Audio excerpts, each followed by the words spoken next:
Well, it's going to be cold again tonight in Oregon, and the lucky people there might be pulling out an all-American homemade item to ward off the chill. Joan Snyder has that. They used to be taken for granted as just the household work of anonymous women, but not anymore. I've priced it at $9,500. Look at that. It's a beautiful quilt. It's one of a kind. I do it all by my fingers, with my fingers.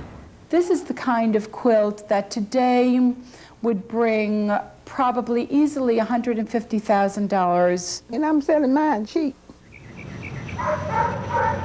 The color of the quilt and the use of design is, in many ways, the most striking and the most deep fundamental statement of art which our nation has. William Ferris directs the Center for the Study of Southern Culture at the University of Mississippi. What we're seeing in the 80s is a coming of age of American recognition of their roots.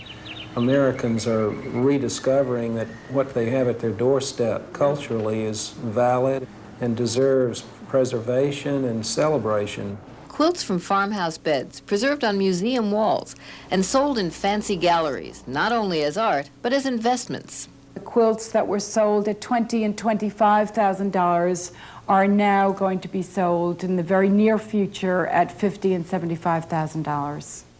It's a long way from high-priced galleries in Manhattan to rural areas where women have made keep-warm quilts since pioneer days. I give away more than I sell. Ruth Davis remembers the hard times when she sewed quilts out of fertilizer sacks or any other scraps she could find. Now she saves up to buy pieces of cloth for her life's work, which she wouldn't dream of calling art. I just love doing the quilting. I love to look at it when I finish it and say, oh, this is the prettiest one I've made. There's also a distinctive black tradition in quilt making that's been called the visual equivalent of jazz, a syncopated rhythm of unpredictable colors and forms.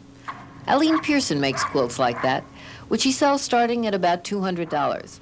She needs the money, but that's not all. It keeps you company. If I sit down and don't do nothing, I go crazy. Today, in virtually every community, one can find not one, but tens, hundreds of quilt makers. It goes back to the very roots of our nation. Those roots were once in danger of withering away through neglect. But the new surge of interest in American traditions is keeping quilting and other folk arts alive for the generations to come. Joan Snyder, CBS News, Oxford, Mississippi.